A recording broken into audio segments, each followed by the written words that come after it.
Hello, my fellow chatterers and book devourers, and anyone else who's popped in because you're curious or you're lost. I'm Chatty and welcome back to my channel, or welcome if it's your first time here. And I will be chatting away madly about what I have been reading in the last 2 weeks of June. So this is like week 3, week 4, and the little smattering of days after that. I'm also going to be wrapping up Whateverathon, which is a very popular readathon created by Maddie from @bookbrowsingblog. All descriptions as usual are going to be in, all links as usual are going to be in the description box. So go and check out her channel, go and check out what on earth Whateverathon is if you have no idea. And all the books that I'm going to be talking about as well, I will put their story graph links so you can click those, get a better summary of what this book's about, and you can also check out the trigger warnings on there as well. I'm also going to be wrapping up the Magical Creatures Readathon, which is a readathon on one of the discords that I really enjoy hanging out in, which is Shelf Space. This is a science fiction fantasy based Discord space. They do read other things as well, but that tends to be mostly what they read. So let me grab my teacup because let's do this one shot. So I will probably be pausing and unpausing the video because although the children are settled, it doesn't always stay like that. But I have prepped, I'm ready, the notes are here, everything's done. Let's see if we can do this. Cheers!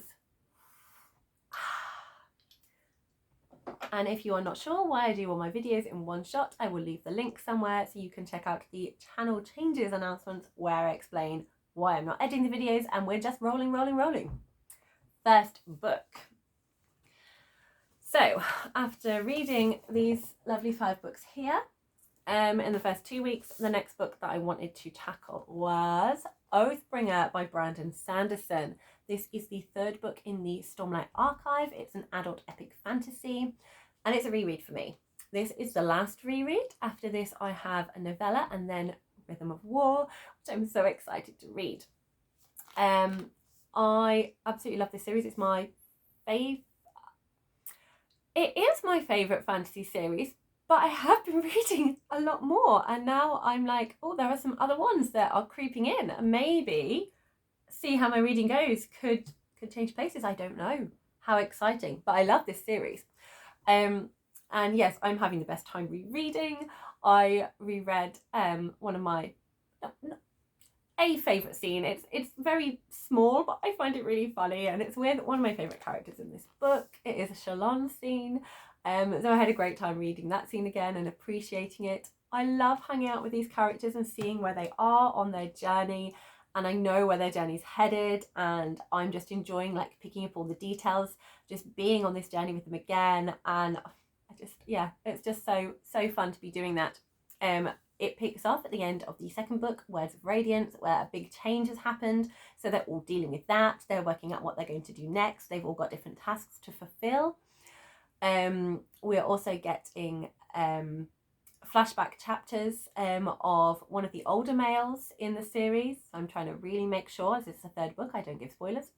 And that is fascinating. I know what it all is, but it's so fun to be watching this journey unfold again. We also have a lovely moment with one of the younger male characters in here where we see him kind of return to his family, and I love all of that scene as well. That was incredible. But I've only read this much. There we go. I am on page 228, so I've read that much.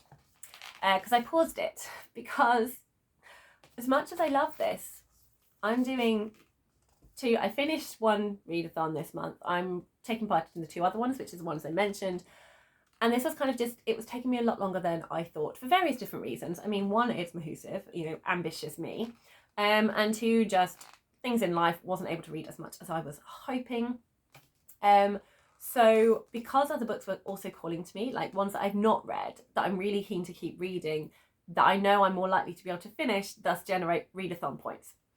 So instead of trying to push through this and not be there and enjoy it, I thought, I don't want that for this book. I want to just enjoy my time. I've been so hyped about getting to reread this again and getting to the Rhythm of War. I don't want to ruin it for myself. So I was like, do you know what? It's not going to happen this month. I need to put the book down and just, it will get read another time. It's not going to work. So we're just going to pause it, which I feel very happy with that decision. Also, this is beautiful. It's the first time I'm reading it with these new covers that I got for my birthday. So this is the US hardback. So we have under the dust jacket, we have this lovely embossed shard blade here. So if you saw my June TBR, this is what it would have looked like in that video. So yes, so it got put down. So because it's so beautiful, it's not a follow me around read everywhere book. It is I have a large amount of time I'm going to sit and do some dedicated reading with book.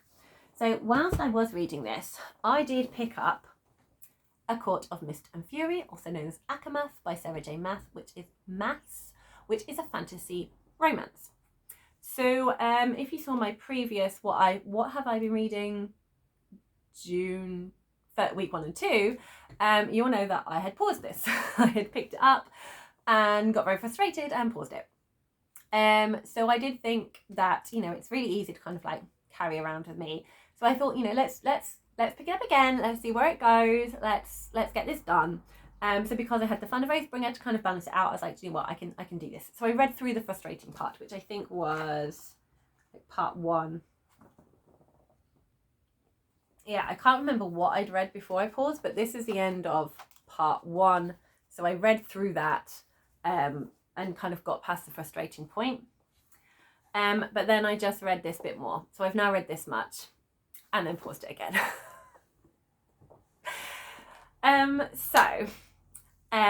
I think it's clear that I am not on the Maas ACOTAR train of love and joy. I wanted to be. I thought there was it could go 50-50 either way. I think it's very clear which way it has gone now. I understand the point that is being made in this book about an issue. I can see the direction the romance is taking, and that's fine. But I feel like I'm being hit over the head with it. It's like, okay, got it. I've got it. Yes, point well made. It's repeated a lot. Like, it's like, yes, I understand. Please stop. And it also feels like, because of, I don't know, like if she had an overall plan for what she wanted for the series, or if she wrote the first book and was like, actually, I've got a better idea, and then started writing the second. But it feels very much like there's been a 180 decision in some aspects. Like, some aspects you could kind of see coming, but in other ones it was like it felt like a 180 to me. Like, there was no kind of like drip hint emotions, and it felt like she had to quickly get over that bit so she could then finish telling the story that she wanted to get to in here. Because again, it wasn't subtle, shall we say. It just felt like that had happened, and I could have been along for the ride, because I wasn't sure with a fantasy romance. I've not read any more before, where like how much fantasy we get in there and how much romance we get in here. So for me, I feel like the book doesn't quite know what it wants to be. I feel like it's got like identity crisis issues, where like, is it a fun romp? Are we going fun romp? I'm not getting fun romp. I wanted fun romp, which is what would have got me on the train. But there are other books which are not classed as fun romp, which are so much more fun romp. Like, for example, Destroy. This was so much more fun romp. It's light-hearted, joyous, with fantasy elements in, and you get on board for the ride.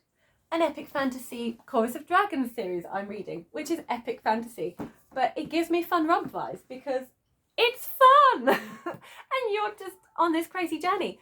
I'm not having fun with this. I'm just feeling, there's lots of eye roll moments for me. I'm feeling a bit annoyed. I'm not having fun.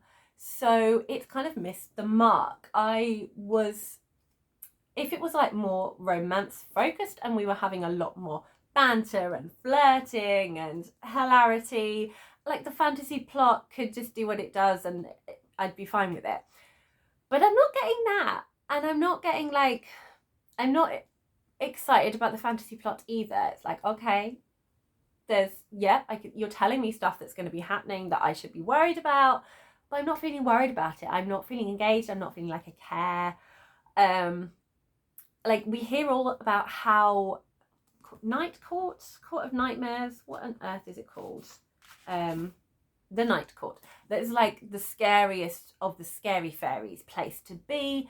Never got shown that. I've just been told that that's the case. So I would have liked to have seen that. I'd like to have gone there. I'd like to have felt Feyre's feelings of how scary this is, be freaked out, you know, let off all your emotions about this terrible, terrible place. And then do the other stuff. So then we could have had an emotional journey with it. Whereas I feel like, again, I'm being painted a picture of, you need to like these characters, you need to like this place, and this is why. And you need to not like this place, and this is why. Okay. So it doesn't feel very organic, I suppose. I think the best bit I have read in this was meeting an interesting character that I kind of feel we're just never going to see them again, because it just feels like, this is a fun idea, let's take them there, and then they'll hear some information and then they can go somewhere else. Maybe we will get back to the character. Maybe I'm doing the book an injustice. Maybe I've read this much, but maybe this bit's suddenly amazing. I don't know. But at the moment, I think you can tell it's not working for me. I also understand, you know, a lot of people it works for, and there's so many people it works for. I think a lot of people enjoyed that, you know, traumatic things that had happened previously, there's a consequence in here. But again, for me, I'm not getting that. I want to roll my eyes every time the trauma's mentioned. I think it's because I'm not enjoying the monologue, hearing the thoughts constantly about how traumatized, and then some vomiting. Like, that doesn't work for me. I have read other books where they are dealing with consequences of trauma, and some of them are first person, and it's more we see their reaction to things. We see them like have a glimpse of what was making them uncomfortable, and then they shut it down. That kind of thing works better for me. I have more of an emotional connection with them. I feel more involved. It feels more organic and well done, whereas this one doesn't. I'm like, okay, I get it, you're traumatized, please can we move on and have some fun? So I think it's safe to say that this isn't for me, which is a shame. However, I am going to keep reading it for two reasons. One, because of my chatty challenge, which none of you really know about, because the videos I was making, I've made 3 videos for this, but they're all ones that I needed to edit.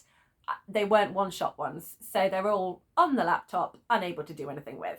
I'm really hoping that at some point I can pull them all together and share with you, or I might do another one-shot to explain what the hell I'm talking about. But basically, I am reading a list of books of 7 years of the most popular fantasy according to Goodreads, and of course this is on there. So I want to read the series for that, so I can see that and compare it overall. And also, this is such a popular series that I feel I have opinions on it, and I like to show you my receipts. I like to give evidence about why my opinions are valid, because I have read it. And maybe I'll be wrong. There's a small part of me that's hoping maybe the good stuff is coming. Maybe I just haven't got there yet. But yeah, at the frustrating start, I very much kind of felt like, just say screw you to all the fairies and just go back to the mortal world and have fun with your family. Like, just leave. This is, why are you here? Yes, so this one's paused. Sorry, ACOMAF fans. But there's a lot of you. I'm here for the ones where it doesn't work for either. So I'm here to be the opposite side of that coin. So, not doing so well. 2 books in, 2 books paused.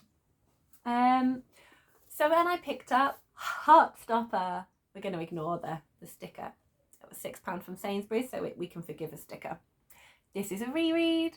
I got the lovely Fairy Loot second book, so I saw this one in Sainsbury's for £6 and needed it. So I got to reread the first one as well, because I originally read them from the library.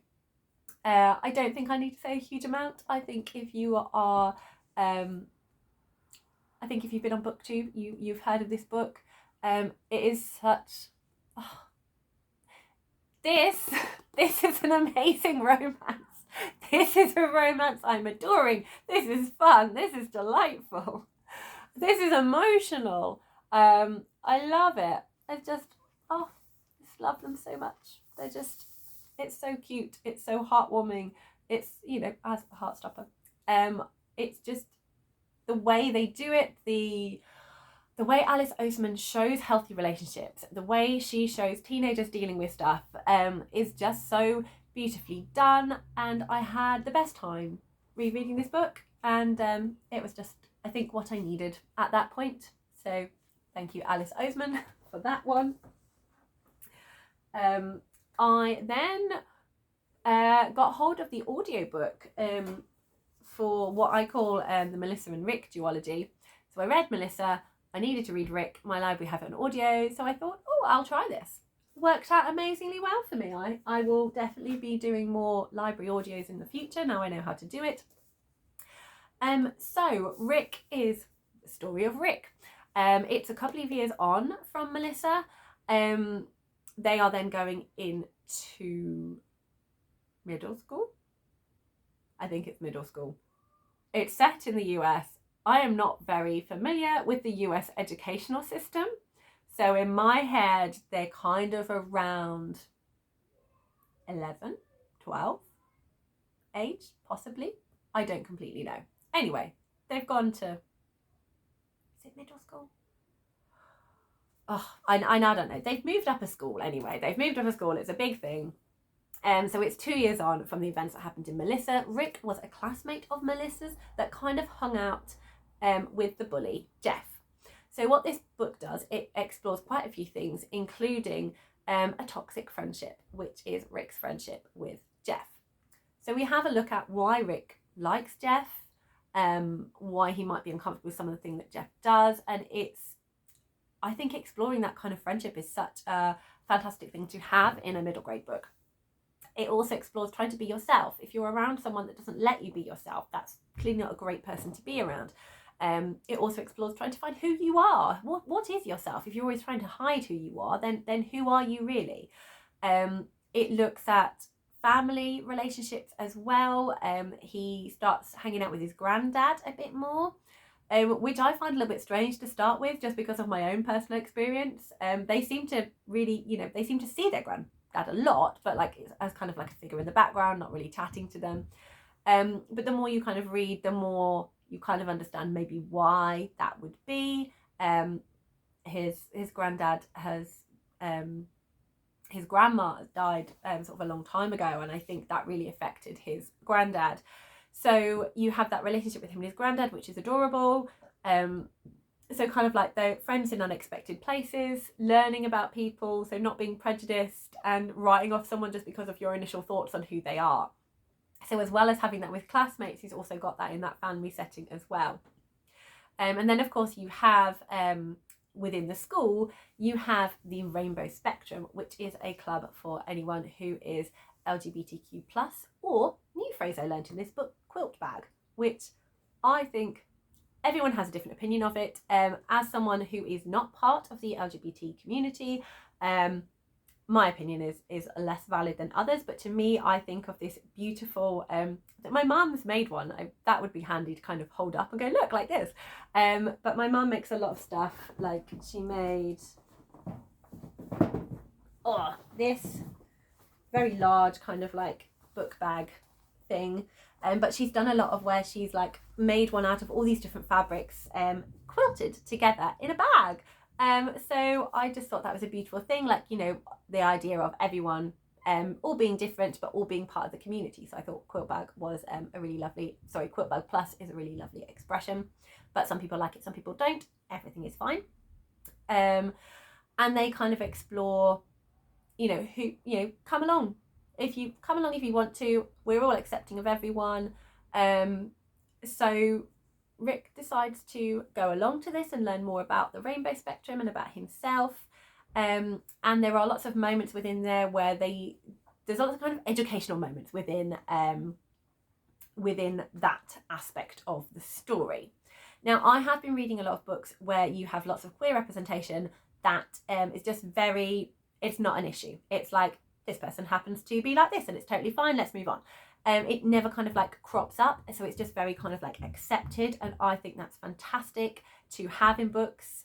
that we don't need to kind of like sit and have a chat about it. It's just this person is them and that's all we need to know. So I love that in books, but it's also equally important to have books where we do need to discuss things, especially kind of middle grade books, which you know, some people might have only just started on this journey of understanding. We all start at different places, so I think it's important to be able to learn more about the LGBTQ plus community, what that means, how everyone's journey is different. So there is a lot of kind of exploring the different ideas and language. There were moments that made me a little bit uncomfortable. I was like, oh, I'm not sure about that. But then in the second meeting, those were addressed and apologised for. I was like, okay, I get it now. So I really appreciate the way Alex Gino did that, because again, as an educational point and a kind of learning point, people kind of coming into these ideas will have those similar thought processes, so it's great to have them explored.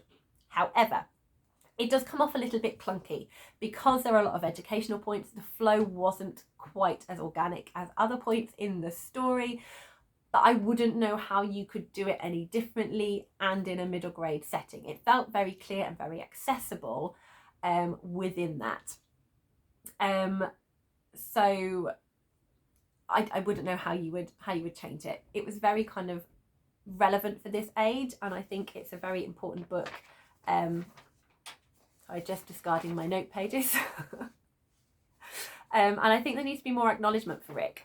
Melissa gets a lot of the limelight, which I completely understand. I think it was written in 2015 or 2014. So very kind of groundbreaking of its time, very important, and I think part of the open gateway to kind of have more LGBTQ books in the mainstream accessibility, rather than just in the small section of bookshops and libraries where it's like, this is LGBTQ plus reads. It's like, no, have them in the middle grade section, have them in the YA section, amongst everything else. But I do think Rick should have more acknowledgement. I think it's a really fantastic book for children to be reading with their parents, so they can all be learning together. I definitely intend to get hold of a physical copy of Rick at some point to be able to do the same with my children. However, as someone who reads middle grade, there were moments when the reading kind of experience felt a little bit more clunky. There was a lot of like language like, I guess, I don't know, which is fine, but I'm just like, it didn't quite work for me, but it probably works really well for the audience who it's intended to. But in terms of what it deals with and how it deals with, I do feel it's really important. That aside, there were moments in here how it kind of looks at going back to the toxic friendship. Although you're not doing things that, the things that are making you uncomfortable, though you're not physically doing them yourself, you're kind of standing there while someone else does them and you're letting them do it. You're not calling them out. That is something that I do very much personally relate to. I have had experiences myself when I was in primary school where I was in a similar situation. But because I was so friendly with what was happening on both sides, I felt like it wasn't my issue. It was for them to deal with together, even though it made me feel really uncomfortable. And I kind of knew at the time I should have said something, and I didn't. So I completely get where Rick was coming from at those points, and I completely think it's such an important message to have in here. And when those things kind of come to a head, when Rick has to make a choice, that scene was brilliant. That was so well done. Well done, Alex Gino. I was so invested in it. It came off so well. I thought it was brilliant. And yeah, and it was very kind of then heartwarming. And amongst that, the audiobook was narrated by Alex Gino, so I think it was fantastic to hear them tell their story. So all of the kind of intonations and the points that they wanted to focus more on, that the story was definitely told in the way that they wanted to be told. So I definitely appreciated that. It also made me like I kept listening to the end, and then there's always, you know, sometimes there's like an acknowledgement or like an author's note. The author talks about language at the end. So Alex Gino read their way of talking about language and how we're still learning. You know, this is never going to be right. So if there is language in here that doesn't quite work for you or upsets you, I am sorry. You know, we are still working out how to do the best we can kind of moving forward. And that actually made me really emotional as I was walking to work and listening to that. And I think it wouldn't have been quite as powerful if I was just reading it off the page. So yeah, this was a very powerful book for me, which I really wasn't expecting it to be, because as much as I enjoyed Melissa and thought, you know, it's groundbreaking for the time, there was kind of a little bit of stereotyping of gender in here, and there were things that I'd found more powerful in kind of like other books since. But I think this one did so many things on so many levels. Oh, and it also really made me think of my brother as well. Like, there's a con and kind of geeking out about stuff that was mentioned, and other things that happened that made me think of my brother, and I thought that was really cool. So yeah, if I have this, I will then read it over the phone to Maddie at some point. Anyway, Rick, enjoyed, great book, recommend for all parents to read for their children when they're around 8, 9 kind of age, I think, but you know your child best. Okay, next book I then read, well, I was then also picking up some larger books, but I read this in between, Heartstopper 2, and this is my beautiful Fairy Loot one. Just swapped over their game, all fine. Okay, yes, Heartstopper, lovely Fairy Loot edition. So I love these books so much, so I love having beautiful copies of books that I love. So, yay. And yes, it was so lovely to read this book again and just hang out with Nick and Charlie and see their story and just where it goes. I'm not going to spend a huge amount of time talking about this. You know, it's just very cute. It's just very cute. Let's try to see if I can find some of the lovely illustrations, just the emotion on the page. It's just, I love it. So again, just another delightful read. That obviously they're so easy to read, you just fly through them. Okay, enough random gushing without saying anything. Another book that I read that was also beautiful and wonderful, which is what I was really, really hoping it would be, because I've been holding on to it for a year, anticipating reading this. The Firekeepers Daughter, no, not the Firekeepers Daughter by Angeline Boulet. This book was incredible. So Firekeepers Daughter is set in Michigan, in Hockey World. Again, as someone who lives in the UK, has not been to America, does not know a lot of different parts of American culture, this was really fascinating to hear more about what it's like to live in Michigan in Hockey World, and also to find out more about what it's like to be part of an Indigenous tribe. So the protagonist, Donis, lives in her hometown of Michigan, but also has heritage in the Ojibwe tribe. So it's spelt Ojibwe. I'm pronouncing it Ojibwe. I am so sorry if I have that pronunciation incorrect. If you know how to pronounce it properly, please do correct me, and I will change it when I talk about it in the future. Yes, so she spends some of her time at her home, and then she spends some of her time on the Ojibwe residence, but doesn't really feel that she belongs and is accepted in either place. She feels very much in between, but loves her community. So it was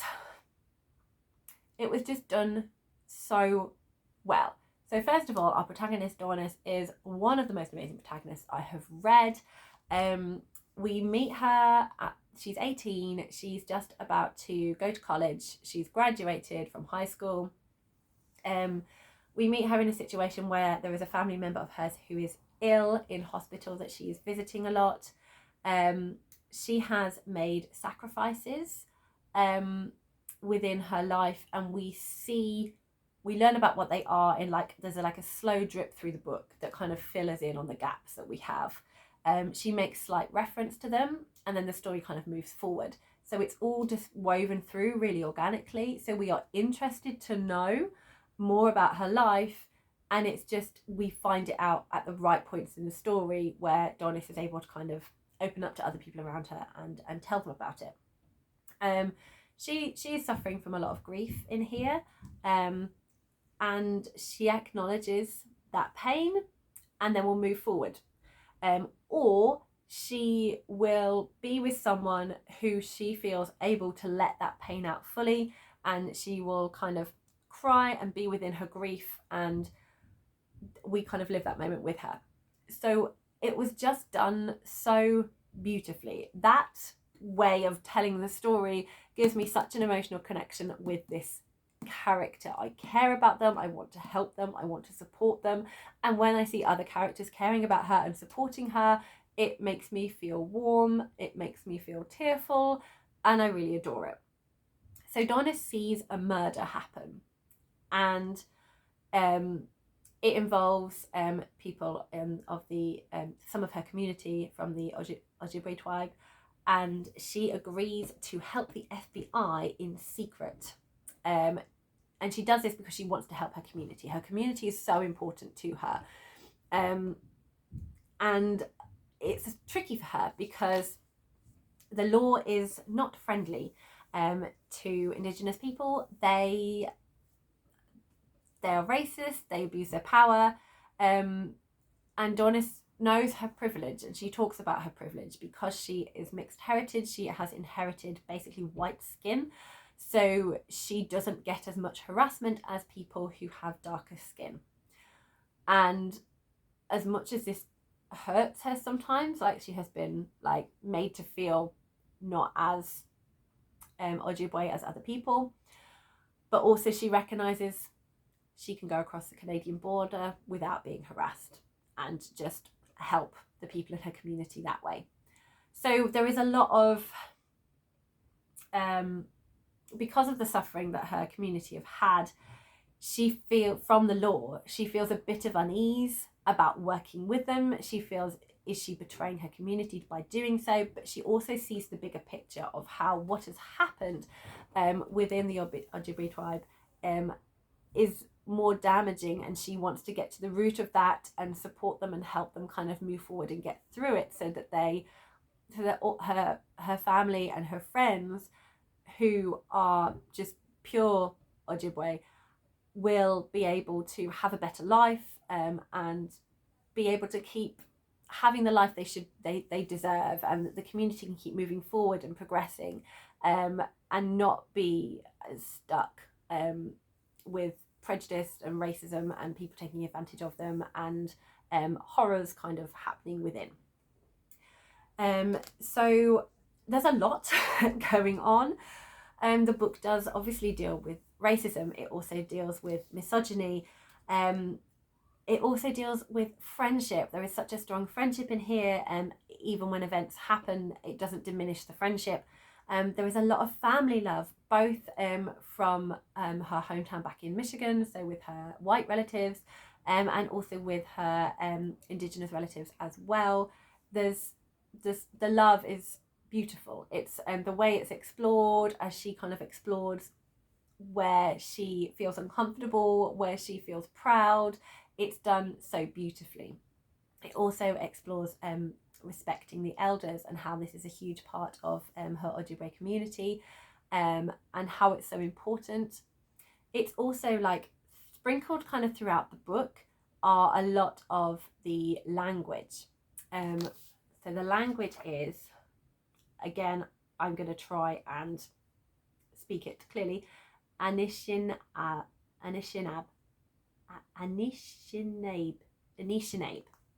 So there is a lot of Anishinaabe words, and there is a lot of discussion about their religion and the way they live their lives and the reasons that they do things and their traditions.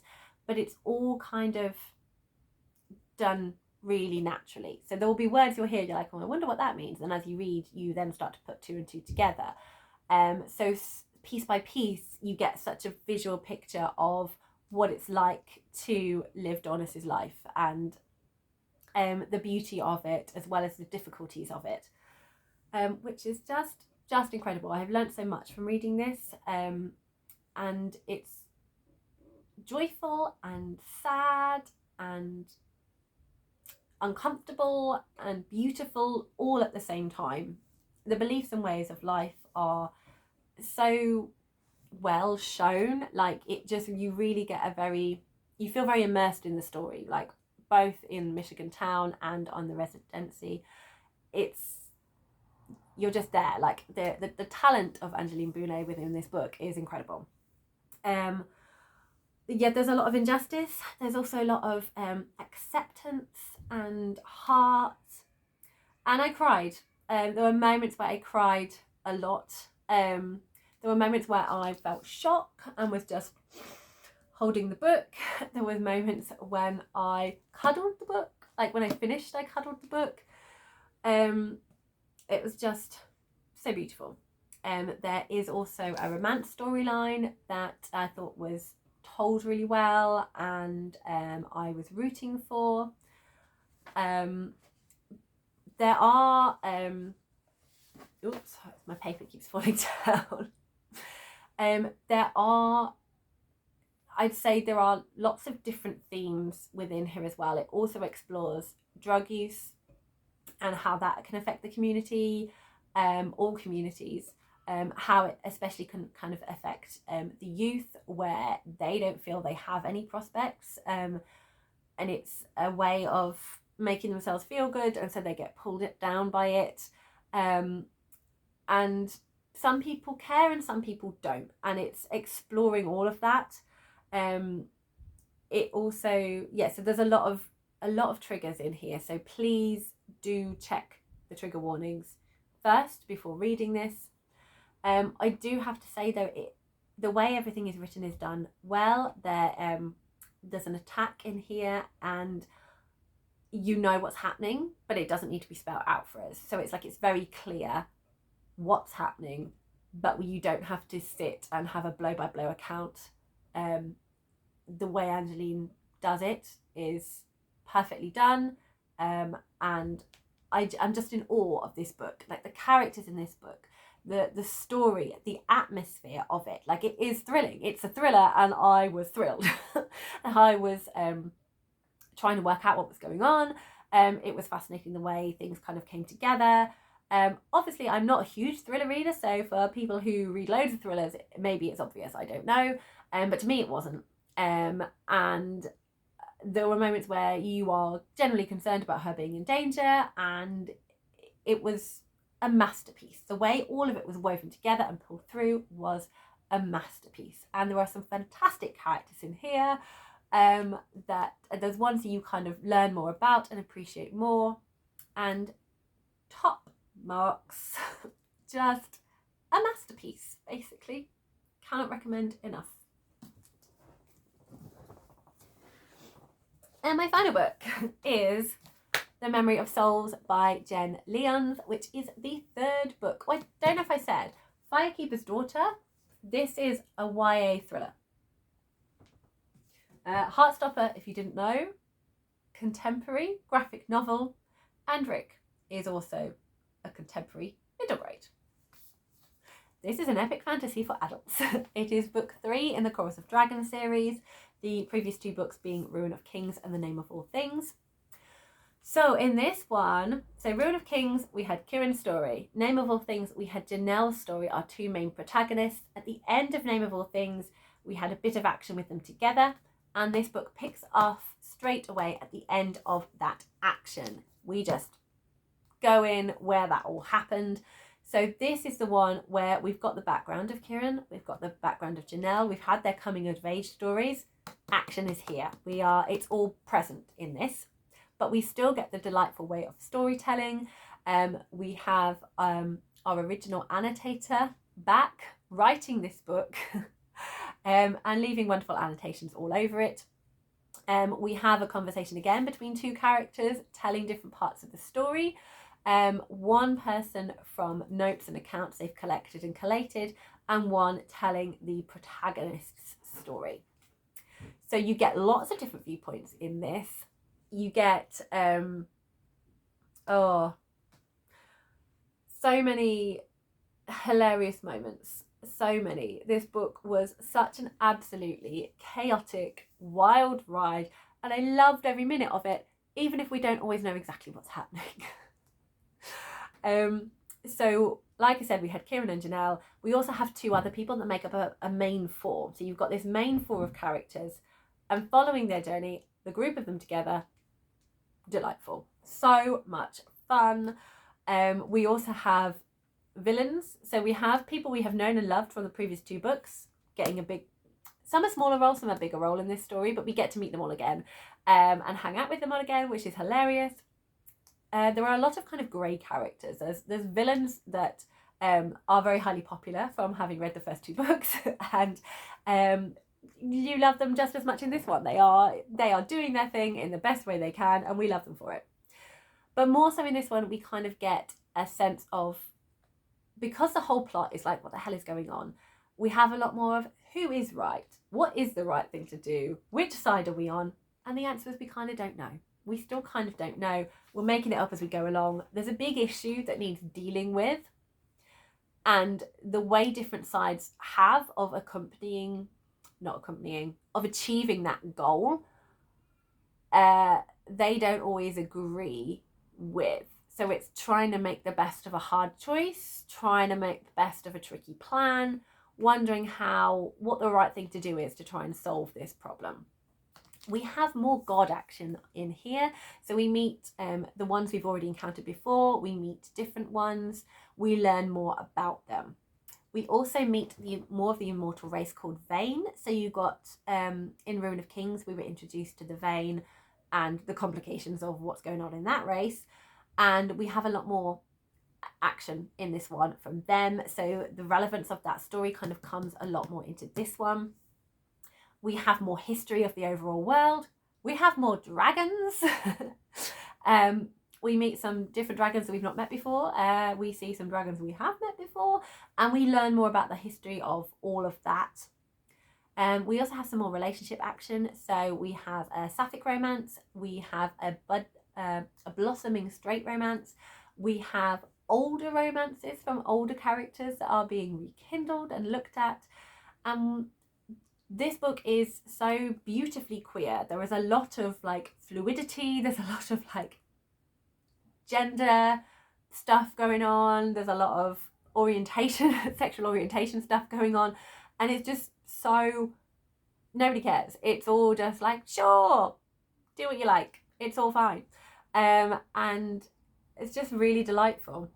We have a blossoming triage in this book. We have a male, female, growing relationship, which I'm so excited about. I love all those characters. I want them all to be happy. So I'm really looking forward to seeing where that goes. So many mind-blowing moments in this book. Like, you think there can't possibly be any more, considering the crazy journey we've had so far in Ruin of Kings and Name of All Things. But Memory of Souls, you're suddenly like, what? And so yes, there's a lot of that. There's a lot of moments, there's emotional moments, which is amazingly done, because the majority of this book is hilarious and light-hearted, in that all the characters are snarky and sarcastic and jokey, and there's moments where it's so confusing, but all the characters are like, this is so confusing. There's moments of like awkwardness where the characters are all like, okay, well, last time we met, that wasn't great. And the characters acknowledge all of that and talk about the elephant in the room. And it's so funny. So much of this is so funny. And the journey in this book, like, I don't care where we're going. I am here for the ride. I'm just so happy to go where Jen Leons takes us in this book. It's wonderful. A new aspect in this one is we are starting to get more information, hence the title Memory of Souls, on past life information. So remember, the characters are starting to remember previous lives they lived, just to add into the general chaos of it. And it's so good. It's so good. And I just want to pick up the next book. I just want to pick it up and read it right now. But at the same time, I don't, because I don't want the journey to be over. I want the journey to keep going. I love kind of living in the moment after this and knowing I've still got more time with these characters further on in this story. But so much fun. So, whoop. Despite the awkward start in the middle, so yeah, in the middle of the whole month there was a bit of a blip, so there's a bit of awkwardness to begin with this reading. I actually ended up having a fantastic end of the month with all this reading and best time. So let's now go on to wrapping up Whateverathon. Do you know what? I'm not going to wrap them up because this has taken me 45 minutes. So I will be doing another video where I wrap up. I'll try and release some kind of around a similar time. But this is what I've been reading week 3 and 4, and then I will do the wrap up in a separate video. Thank you so much for watching. I hope this was interesting for you and enjoyed hearing about these books and my reading journey. What have you been reading throughout the end of June? Please do chat to me. I love a chat. And I hope your reading journeys are still going well, and happy reading, everyone.